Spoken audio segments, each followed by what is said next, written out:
चारधाम दर्शन के लिए श्रद्धालुओं का बढ़ा कोटा। पर्यटन विभाग ने तय की धामों की रोजाना दर्शन करने वालों की संख्या। केदारनाथ में 9,000 और बद्रीनाथ में 10,000 श्रद्धालु प्रतिदिन करा सकेंगे पंजीकरण।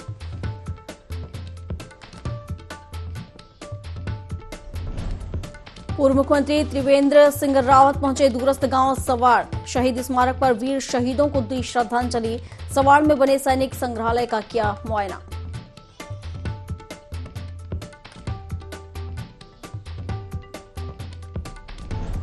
विधानसभा अध्यक्ष रितु खंडूरी ने कोटद्वार में किशनपुरी में सड़क निर्माण का किया निरीक्षण। खराब गुणवत्ता को लेकर पीडब्ल्यूडी विभाग के अधिकारियों को लगाई फटकार।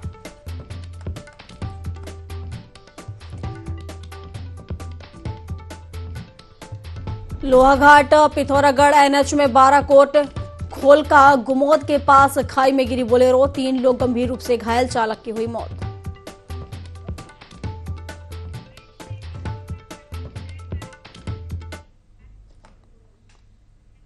नमस्कार, देवभूमि लाइव देख रहे हैं आप। मैं हूं आपके साथ प्रियंका। बुलेटिन की शुरुआत बड़ी खबरों के साथ। बड़ी खबर देहरादून से। चारधाम दर्शन के लिए श्रद्धालुओं का कोटा बढ़ा। पर्यटन विभाग ने तय की धामों में रोजाना दर्शन करने वालों की संख्या। तो बद्रीनाथ और केदारनाथ धाम के लिए पहले से होगा पंजीयन और 21 फरवरी से शुरू होगी ऑनलाइन पंजीयन की प्रक्रिया। तो केदारनाथ के लिए प्रतिदिन 9,000 श्रद्धालु करा सकेंगे पंजीयन। तो बद्रीनाथ के लिए 10,000 श्रद्धालुओं का होगा प्रतिदिन पंजीयन। तब बता रहे कि श्रद्धालुओं के लिए कोटा बढ़ा दिया गया है अब। और इस पर अधिक जानकारी के साथ आकाश हमारे साथ जुड़ चुके हैं। तो आकाश से जान लेते हैं। आकाश, अब चारधाम दर्शन के लिए श्रद्धालुओं का कोटा बढ़ा दिया गया है, तो देखा जाए तो कहीं ना कहीं राहत की खबर है उन श्रद्धालुओं के लिए, क्योंकि अब देखा जाए तो बड़ी संख्या में श्रद्धालु दर्शन कर सकेंगे। देखिए, बिल्कुल प्रियंका, जिस तरीके से पिछली बार देखा गया था कि चारधाम की यात्रा जब कोविड के 2 साल बाद शुरू हुई थी, तो सही बात है कि कहीं ना कहीं रिकॉर्ड तोड़ श्रद्धालु जो है चारधाम यात्रा के दर्शन करने के लिए आए थे। तकरीबन 50 लाख की अधिक की संख्या जो है रिकॉर्ड की गई थी, जिसमें रजिस्ट्रेशन जिन लोगों ने कराया था। और ऐसे में सरकार को थी क्योंकि जो चारों धाम है वहाँ पर रहने की व्यवस्था और श्रद्धालुओं को एक बारी में दर्शन करने की व्यवस्था को लेकर काफी चुनौतियां आधी संख्या में जो है श्रद्धालुओं पर पहुंच रहे थे। लेकिन अब एक बार फिर से सरकार ने तय किया है कि पुरानी जो चुनौतियां थी उसको देखते हुए इस बार जो श्रद्धालुओं का कोटा है उसे बढ़ाया गया है, जिसमें तय किया गया है कि केदारनाथ में 9,000 और बद्रीनाथ में 10,000 श्रद्धालु जो है एक दिन में जो है एक तरीके से भगवान के दर्शन कर सकेंगे, जिसके लिए बाकायदा कल से जो पंजीकरण है वो भी शुरू हो जाएगा। यानी कि कल से जो है विधिवत रूप से बद्रीनाथ और केदारनाथ के लिए जो पंजीकरण है प्रतिदिन का वो शुरू हो जाएगा, जिसमें ये तय किया जाएगा कि जिन जिन यात्रियों को या फिर श्रद्धालुओं को जिस दिन की डेट मिलेगी उस दिन वो जो है दर्शन कर सकेंगे। और एक कोशिश सरकार की है कि व्यवस्था बनाने के लिए, क्योंकि लगातार वहाँ पर तमाम जो व्यवस्था है उसको बनाया जा रहा है। केदारनाथ में अगर हम बात करें तो लगातार सरकारी कोशिश भी है, क्योंकि 2013 के बाद जब आपदा आई थी उसके बाद से स्थिति सामान्य की जा रही थी, पुनर्निर्माण वहाँ पर कार्य चल रहे थे। तो ऐसे में स्थिति में लोगों की रहने की व्यवस्था काफी कम थी, लेकिन उसको बढ़ा करके 9,000 कर दिया गया है, तो जिससे कि वहाँ पर जो 9,000 की तकरीबन श्रद्धालु जो है वो प्रतिदिन जो है दर्शन कर सकेंगे। बाकी अगर हम बात करें गंगोत्री यमुनोत्री, अभी तारीखों का ऐलान नहीं हुआ है और ऐसे में माना जा रहा है कि जब चैत्र नवरात्र के पहले दिन में जो है दोनों ही धामों की तारीखों का ऐलान होगा, तो उसके बाद इन दोनों जगहों के लिए भी जो पंजीकरण की व्यवस्था है वो शुरू की जाएगी। तो कह सकते हैं कि श्रद्धालुओं के लिए एक अच्छी खबर है कि जो लगातार चारों धामों के दर्शन करने के लिए जो मन बना रहे हैं उनके लिए कल से पंजीकरण की जो प्रक्रिया है वो शुरू होने जा रही है ऑनलाइन। और पर्यटन विभाग ने इसकी तैयारी शुरू कर दी है। कल खुद मुख्यमंत्री भी एक बैठक लेने वाले हैं चारधाम यात्रा को लेकर के। तो कह सकते हैं कि तमाम प्रस्तावों पर और तमाम इस पहल पर जो है मोहर लगती हुई दिखाई देगी, और जिसके बाद से जो पंजीकरण है वो श्रद्धालु करा सकेंगे। और ये व्यवस्थाओं को सुचारू करने के लिए तमाम तैयारियां हैं उसको सरकार जो है अंतिम रूप देगी। बिल्कुल आकाश, और जैसा कि आपने बताया कि श्रद्धालुओं को अब दर्शन के लिए वो कोटा बढ़ा दिया गया है, तो पहले जो ये कोटा था कितना था और अब कितना किया गया है इसे बढ़ाकर? देखिए, बिल्कुल जिस तरह से पहले ही कोटे की अगर हम बात करें तकरीबन 7,000 लोग जो है केदारनाथ में एक तरह से दर्शन करने की व्यवस्था जो है वहाँ पर थी, क्योंकि अगर हम बात करें तो क्योंकि हाई एल्टीट्यूड में वो पूरा धाम है और ऐसे में ठंड या फिर बर्फबारी जो है वहाँ पर देखने को मिलती रहती है। और ऐसे में व्यवस्था सरकार की तरफ से वहाँ कोशिश ये थी कि चाहे टेंट की व्यवस्था की जाए या फिर लोगों के रहने की व्यवस्था की जाए उसमें, क्योंकि जो यात्रा मार्ग से पड़ाव से जो पैदल यात्री जाते हैं उनके लिए भी व्यवस्था करनी होती है, और जो बाकी जो हवाई मार्ग से भी जाते हैं तो उनके लिए व्यवस्था सरकार की तरफ से की जाती है। तो कोशिश यही थी सरकार की जो कोटा है उसको बढ़ाया जाए, जिससे कि कहीं ना कहीं अधिक से अधिक संख्या में जो श्रद्धालु हैं वो दर्शन कर सके। पिछले साल रिकॉर्ड तो श्रद्धालु आए थे, इस बार भी उम्मीद सरकार को ये है कि जो पिछला जो आंकड़ा था श्रद्धालु को इस बार वो भी टूटेगा और अधिक संख्या में श्रद्धालु हैं वो दर्शन करने के लिए चारों धामों में आएंगे। बिल्कुल आकाश, शुक्रिया आपका तमाम जानकारियों के लिए। और राहत की खबर है ये श्रद्धालुओं के लिए। आगे बढ़ते हैं। उत्तराखंड के पूर्व मुख्यमंत्री त्रिवेंद्र रावत ने चमोली का दौरा किया, जहां उन्होंने शहीद स्मारक पर वीर शहीदों को श्रद्धांजलि अर्पित की। इसके साथ ही सैनिक संग्रहालय का मुआयना किया। इस दौरान रावत ने ग्रामीणों से संवाद किया और सरकार की योजनाओं और विकास कार्यों की समीक्षा की। पूर्व मुख्यमंत्री ने गैरसैंण के मुद्दे पर बात करते हुए बताया कि गैरसैंण जो भावनाएं हैं उनका प्रतीक है और उत्तराखंड के पहाड़ों से कष्ट का प्रतीक है और सामरिक दृष्टि से महत्वपूर्ण है। इसलिए उन्होंने गैरसैंण को ग्रीष्मकालीन राजधानी बनाया है। और पूर्व मुख्यमंत्री रावत गैरसैंण पर अपने बयानों में गंभीर नजर आए। उन्होंने इस पर अपनी राय रखते हुए कहा कि पलायन रोकने और स्वरोजगार की जरूरत को देखते हुए उत्तराखंड की ग्रीष्मकालीन राजधानी गैरसैंण में बनाई गई थी। रावत ने देहरादून मामले पर कहा कि बेरोजगार युवाओं पर लाठीचार्ज होना उचित नहीं है।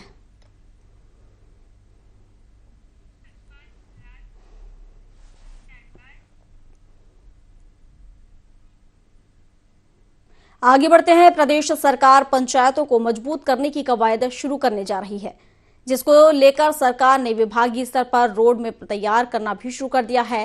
प्रदेश के पंचायती राज मंत्री सतपाल महाराज ने बताया कि पंचायतों को मजबूत करने के लिए केंद्र सरकार ने 132 करोड़ उत्तराखंड को दिए हैं, जिससे पंचायत भवनों का निर्माण कराया जाएगा।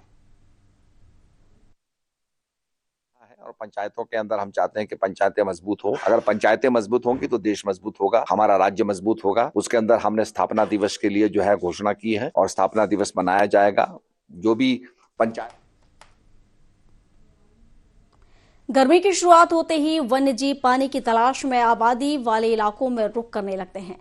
तो वहीं इस बार पश्चिम वन प्रभाग के पतरामपुर में वन विभाग ने पीने के पानी के पुख्ता इंतजाम किए हैं। इसको लेकर कुल 15 वाटर हॉल बनाए हैं, जिनमें से कुछ में प्राकृतिक पानी रहेगा तो कुछ में टैंकरों से पानी पहुंचाया जाएगा, जिससे वन्य जीवों को पीने के लिए भटकना नहीं पड़े और उन्हें पीने के लिए पानी मिल सके।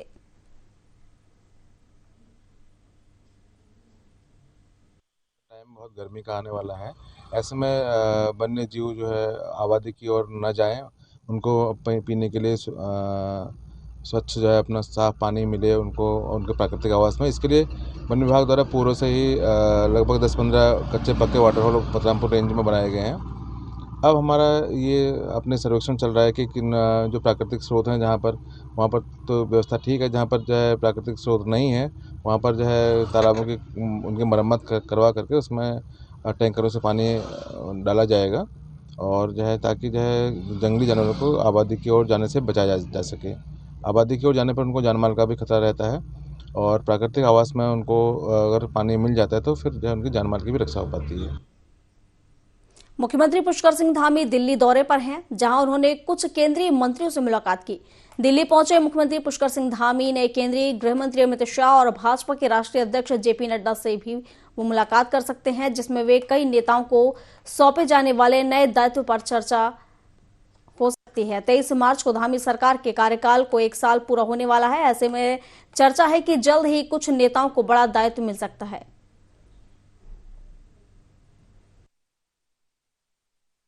माननीय मुख्यमंत्री जी का विशेषाधिकार है कि सरकार में या परिषदों में जिस प्रकार से कार्यकर्ताओं को एडजस्ट किया जाता है वो निश्चित रूप से विशेषाधिकार आदरणीय मुख्यमंत्री जी का है और जो भी उनका निर्णय आगे होगा वो स्पष्ट सरकार ही। खबर उत्तरकाशी से है, जहां पुरानी पेंशन बहाली के लिए कर्मचारी संगठनों ने रामलीला मैदान में विशाल धरना प्रदर्शन किया। कर्मचारियों का कहना है कि पुरानी पेंशन 2004 में बंद की गई थी और एनपीएस व्यवस्था लागू की गई थी। कर्मचारियों ने पुरानी पेंशन लागू करने की मांग की है। बता दें, अब तक हिमाचल प्रदेश, पंजाब, राजस्थान और छत्तीसगढ़ में पुरानी पेंशन व्यवस्था लागू कर दी गई है और कर्मचारी उत्तराखंड में भी इसे बहाल करने की मांग कर रहे हैं। यहाँ पर जो हमारा सभी जितने हमारे कर्मचारी संगठन हैं उनका एक विरोध प्रदर्शन इसलिए है क्योंकि कुछ जगहों पर केंद्र से जो राज्य सरकारें हैं उन्होंने अपनी पेंशनें लागू कर दी। आज तक क्या था कि निगाहें टिकी रहती थी कि केंद्र जब करेगा तो राज्य सरकार में भी हो जाएगा, लेकिन कुछ राज्यों में जब पेंशन लागू हो चुकी है तो इसी तहत में उत्तराखंड में भी, और सबसे पहली शुरुआत है गंगोत्री से। हम ही इसी माध्यम से सरकार को एक निवेदन भी करना चाहते हैं और एक बताना चाहते हैं कि आप सुनिए, केवल जो आपका टेंट के नीचे जो बैठे हुए लोग हैं और कर्मचारी संगठन है रात दिन, इसमें हमारी स्वास्थ्य सेवाएं भी हैं और अन्य जो जितने भी दल हैं, सभी लोगों ने आज हमको पूरा सहयोग दिया है और हम सभी युवा हैं और इस समय हम युवा राष्ट्र के तहत में भी युवा पेंशन के लिए भी हर जगह जिले से, हर घर से अब युवा बाहर निकल चुका है। इस नेतृत्व को हम आगे और बढ़ाएंगे। NMOPS के नेतृत्व में आदरणीय बिजवाण जी, आदरणीय भुवन सिंह बीस जी के कुशल नेतृत्व में हम यहाँ पर लगभग 40 घटक संघों के कर्मचारी और नेतृत्व यहाँ पर पुरानी पेंशन बहाली के लिए आवाज़ को बुलंद करने के उद्देश्य से आज यहाँ पर एकत्रित हुए हैं। पुरानी पेंशन न केवल हमारा अधिकार है, यह हमारा संवैधानिक अधिकार है और इसकी लड़ाई के लिए हम सभी अब एकजुट हो चुके हैं। हम जिस परिवार से आते हैं, जिस परिवार के हम मुखिया हैं, उस परिवार की आर्थिक पीड़ा को रखते हुए और उसके भविष्य के भरण पोषण की जिम्मेदारी भी हमारे ऊपर है, उस उद्देश्य के निमित्त भी हम अपनी पुरानी पेंशन की बहाल को लेकर अपनी यहाँ पे आवाज़ रखने के लिए आज यहाँ पर एकत्रित। सोमवती अमावस्या को देखते हुए हरिद्वार पुलिस ने यातायात प्लान बनाया है ताकि श्रद्धालुओं को भारी भीड़ को देखते हुए व्यवस्था सुचारू रखा जा सके, सभी श्रद्धालु शांतिपूर्ण स्नान कर सकें। यातायात प्लान के तहत रविवार शाम 3 बजे से सोमवार रात 10 बजे तक जिले में भारी वाहन पूरी तरह प्रतिबंधित रहेंगे। इन वाहनों के लिए रूट और पार्किंग स्थान भी निर्धारित किए गए हैं। साथ ही बाहर से आने वाले श्रद्धालुओं और स्थानीय जनता से व्यवस्था सुचारू रखने में सहयोग की अपील की गई है। कल के सोमवती स्नान के लिए जो है संपूर्ण मेला क्षेत्र में को हमने 5 सुपर जोन और 16 जोन में बनाया। साथ ही 39 सेक्टर में भी डिवाइड किया, जिसमें हमारे विभिन्न रैंक के अधिकारी लगे और हर विंग के इसमें लोगों को लगाया गया। करीब 1000 से 1200 की फोर्स इसमें डिप्लॉयड रहेगी, जो 1000 जो सिविल पुलिस के 3.5 कंपनी PSC भी लगाई गई है। और मेन हमारा फोकस यातायात व्यवस्था को सुचारू रूप से बनाना है, यात्री आराम से पहुंचे यहाँ पर और एग्जिट भी कर जाए आराम से, कहीं जाम में ना फंसे। इसके लिए हमारे डायनेमिक यातायात प्लान बनाया गया है, जिसमें जरूरत पड़ने पर हम उसको डाइवर्जन भी करेंगे। ब्रीफिंग अभी कर दी गई है और अभी 2 बजे से ड्यूटी प्रारंभ हो जाएगी, जो कल देर रात्रि जब तक स्नान ये ओवर नहीं होता और सारे इसमें स्नानार्थी चले नहीं जाते तब तक की ड्यूटी। उत्तराखंड के पूर्व मुख्यमंत्री त्रिवेंद्र सिंह रावत इन दिनों गढ़वाल दौरे पर हैं। इस दौरान पूर्व सीएम लाटू धाम पहुंचे, जहां उन्होंने लाटू देवता की पूजा अर्चना की। रावत ने वाण की जनता से बातचीत कर लोगों की समस्याओं को सुना और उनके निराकरण कराने का आश्वासन भी दिया। बाढ़ में जनसंवाद के बाद त्रिवेंद्र सिंह रावत ने आयुष ग्राम घेस पहुंचकर जनता से सीधा संवाद किया। उन्होंने घेस ग्राम को आयुष ग्राम बनाने के लिए सरकार से बातचीत करने को आश्वस्त किया। वहीं उन्होंने देवाल बाढ़ सड़क मार्ग को राष्ट्रीय राजमार्ग से जोड़ने के लिए केंद्रीय सड़क एवं परिवहन मंत्री नितिन गडकरी से चर्चा करने की बात भी कही। थोड़ा हमने फोकस किया था, उसका परिणाम भी मैं देख रहा हूं कि उसके क्या परिणाम आए हैं। आज हम लोग इधर जो बाढ़ का जो क्षेत्र है, ये जो गांव है घेस शिमनी, यहाँ आने का प्रोग्राम था। कुल मिलाकर क्षेत्र की जो समस्याएं हैं वो सामने आ रही हैं और जो काम किए गए उनका भी मैंने निरीक्षण किया है। लोगों की जो समस्या है, लोग अपने पत्र दे रहे हैं, चिट्ठियां दे रहे हैं, उनको मैं सरकार को अवगत। एक बार फिर हरिद्वार से पुलिस का मानवीय चेहरा सामने आया, जहां तेज रफ्तार स्कूटी ने SSP अजय सिंह की गाड़ी को पीछे से टक्कर मार दी। टक्कर इतनी तेज थी कि SSP की गाड़ी का बम्पर टूट गया, जिसके बाद मौके पर भीड़ जमा हो गई। गनीमत रही कि स्कूटी सवार को कोई चोट नहीं आई, लेकिन घटना में पुलिस ने स्कूटी सवार पर कार्रवाई करने की बजाय उससे पूछा कि आपको कहीं चोट तो नहीं लगी, और उसे वहां से जाने दिया। इससे साफ नजर आता है कि पुलिस अपनी जिम्मेदारियों के साथ नागरिक के लिए हमेशा तत्पर रहती है। जैसा मुझे एसपी क्राइम ने बताया कि मेरी गाड़ी को किसी ने पीछे से हिट किया है, तो अभी देख लेते हैं। अगर कभी कभी ऐसा होता है कि कोई जाने अनजाने में कोई हिट कर देता है, तो देख लेंगे किन परिस्थितियों में हुआ है। लेकिन एक स्कूटी वाले ने कोई टक्कर मारी पीछे से, ऐसा भी कंफर्म हुआ है, तो देख लेते हैं किन कारणों। आगे बढ़ते हैं। स्नातक स्तरीय पेपर लीक मामले में STF ने 44वीं गिरफ्तारी कर ली है, 44वीं गिरफ्तारी की है। और इस मामले में STF ने लखीमपुर के पेट्रोल पंप मालिक और लखनऊ के प्रॉपर्टी डीलर रूपेंद्र कुमार जायसवाल को गिरफ्तार किया है। अभियुक्त पर 25,000 रुपए का इनाम घोषित था। STF के अनुसार अभियुक्त रूपेंद्र कुमार ने जेल में बंद सादिल मूसा को आरएमएस प्रिंटिंग प्रेस के कर्मचारी कसान से मिलाया, जिसके बाद कसान ने लीक आउट पेपर को लेकर सादिल मूसा को दे दिया। इस कैब्स में रुपेंद्र कुमार रविंद्र जायसवाल को 5 लाख प्राप्त हुए। अभी आरएमएस प्रिंटिंग प्रेस संचालक राजेश चौहान का कर्मचारी कसान फरार चल रहा है, जिसकी तलाश की जा रही है। जायसवाल है और ये लखीमपुर खीरी का रहने वाला है। वर्तमान में लखनऊ में था।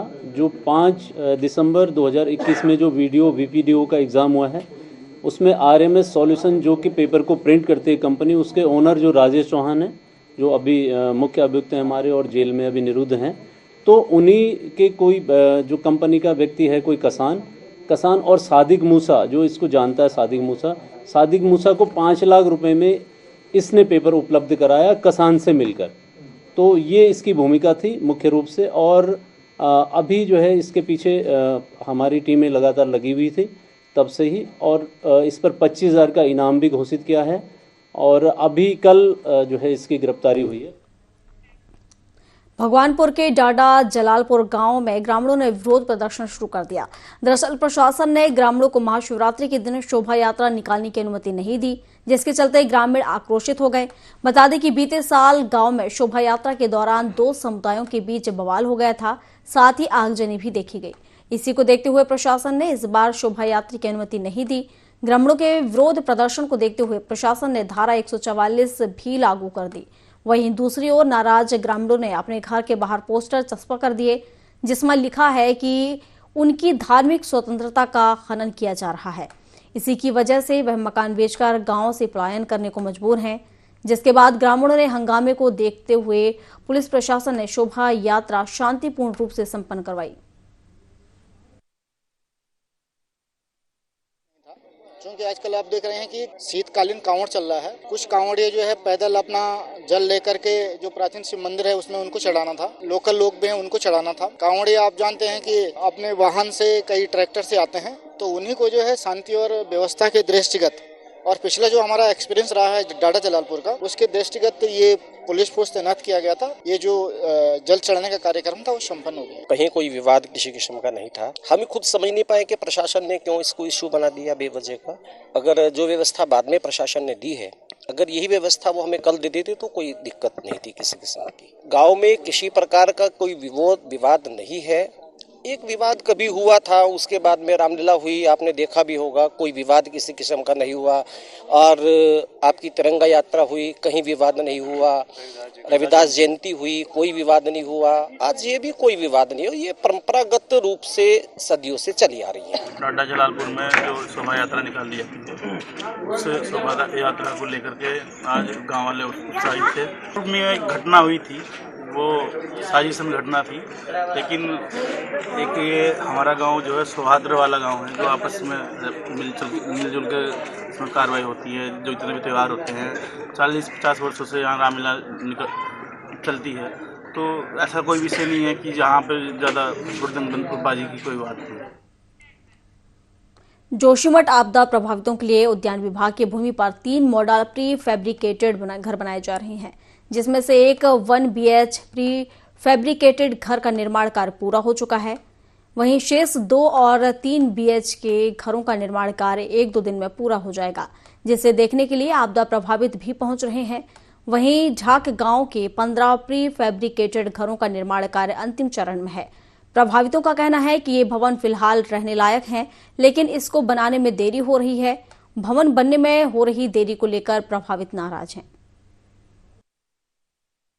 सेट बनाए जा रहे हैं, ये मॉडल के रूप में यहाँ पे बनाए जा रहे हैं, और ये इसी प्रकार से जनता को आगे जो विस्थापित किए जाएंगे उनको इसी प्रकार के उनके हिसाब से, परिवारों के हिसाब से उनको भी बनाए जाएंगे। इस आपदा की घड़ी में जिस प्रकार से प्रदेश सरकार, केंद्र की सरकार लगी है, मैं चाहूँगा कि जोशीमठ की जनता इस बात को समझे और संयम और धैर्य रखे। हट्स बन रहे, ये मॉडल रूप में बनाए जा रहे हैं और इनका काम लगभग 95% पूरा हो चुका है और आने वाले 2 से 3 दिन में ये हट्स तैयार हो जाएंगे। जो यहाँ के प्रभावित परिवार हैं वो यहाँ आकर इन हट्स को देख सकते हैं। अगर प्रभावितों को पसंद आता है तो वो उस विकल्प को चुनकर सरकार द्वारा मांग कर सकते हैं सरकार से कि उन्हें ऐसे हट्स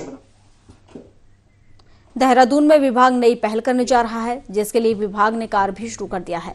बता दें, विभाग चिल्ड्रन ट्रैफिक पार्क बनाने जा रहा है, जिसके माध्यम से बच्चों को ट्रैफिक नियमों के गुर भी सिखाए जाएंगे, ताकि बच्चों में ट्रैफिक रूल के प्रति जागरूकता बढ़े और आने वाले समय में ट्रैफिक नियम का पालन हो सके।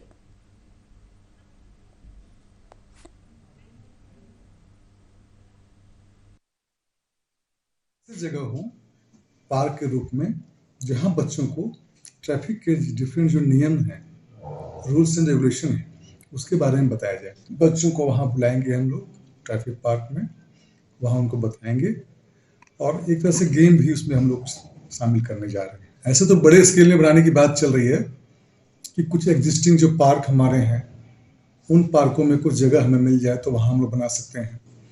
एक सिटी पार्क भी बन रहा है, वहां भी हम लोग कोशिश करेंगे कि कुछ एरिया चिल्ड्रन ट्रैफिक पार्क के रूप में डेवलप किया जाए।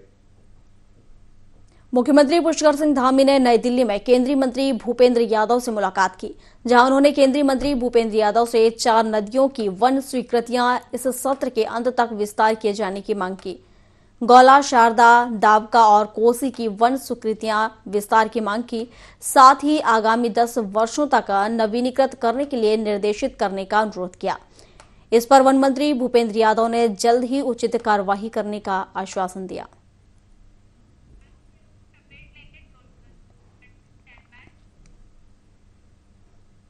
आगे बढ़ते हैं। वन अग्नि सुरक्षा जागरूकता सप्ताह के गुजरते ही अलकनंदा घाटी के जंगल और पहाड़ियों पर फिर से दवानल की चपेट में आ गई हैं। जोशीमठ नंदा देवी नेशनल पार्क के ठीक सामने स्थित हाथी पहाड़ दवानल की चपेट में आ गया है। वहीं पिछले 36 घंटों से हाथी पहाड़ धधक रहा है, जिसकी चपेट में दुर्लभ वन्य जीव जंतुओं के प्राकृतिक आवासों और चारागाह दवानल के आगोश में है। हालांकि पार्क प्रशासन दवानल पर काबू पाने की कोशिश कर रहा है, लेकिन हाथी पहाड़ पर हवाओं का विपरीत रुख वन कर्मियों के लिए मुसीबत खड़ी कर रहा है। फिलहाल हाथी पहाड़ पर दवानल बेकाबू स्थिति में है।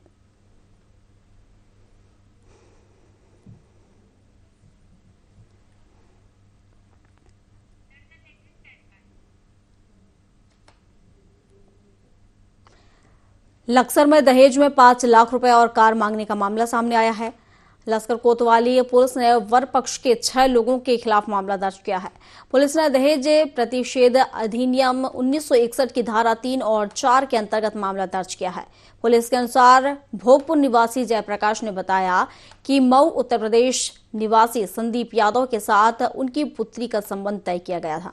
विवाह संबंध तय करते समय वो वर पक्ष की ओर से कोई मांग नहीं की गई, लेकिन जब शादी की तारीख नजदीक आई तो वर पक्ष ने 5 लाख रुपए और एक स्कॉर्पियो की मांग की। मांग पूरी नहीं करने पर शादी तोड़ने की धमकी भी दी। एक जो है शिकायत पे मुकदमा पंजीकृत किया गया है। इस संबंध में ये अवगत कराना है कि जो सुसंगत धाराओं में मुकदमा पंजीकृत कर लिया गया है और आगे की जो विधिक कार्रवाई है वो की जा रही है। क्षेत्र में एक जो है शिकायत पे मुकदमा पंजीकृत किया गया है। इस संबंध में ये अवगत कराना है कि जो सुसंगत धाराओं में मुकदमा पंजीकृत कर लिया गया है और आगे की जो विधिक कार्रवाई है वो की। लक्सर बुक्कनपुर के ग्रामीण की शिकायत पर उप जिला मजिस्ट्रेट गोपाल राम बिनवाल ने संबंधित लेखपाल की जांच के निर्देश जारी किए हैं। दरअसल ग्रामीण ने लिखित शिकायत की थी कि ग्राम पंचायत की सरकारी भूमि पर कुछ असामाजिक तत्वों ने कब्जा कर रखा है, जिसकी शिकायत पर उप जिला मजिस्ट्रेट ने मामले में संज्ञान लिया और जांच के निर्देश जारी कर दिए। साथ ही उन्होंने सरकारी भूमि पर अवैध कब्जे की पुष्टि होने पर जमीन को शीघ्र अतिक्रमण मुक्त कराने के लिए भी निर्देशित किया। सरकारी भूमि पर अवैध अतिक्रमण के संबंध में एक शिकायत आज लिखित में प्राप्त हुई थी। इस संबंध में अभी राजस्व निरीक्षक को और कानूनगो को मौके पर भेजा गया है। यदि उसमें अवैध अतिक्रमण पाया जाता है, सरकारी भूमि पर अगर कोई अवैध निर्माण कर रहा तो उसको तत्काल। देवभूमि लाइव में अभी के लिए बस इतना ही। अधिक जानकारी के लिए आप बने रहिए हमारे साथ और देखते रहिए IND 24। नमस्कार।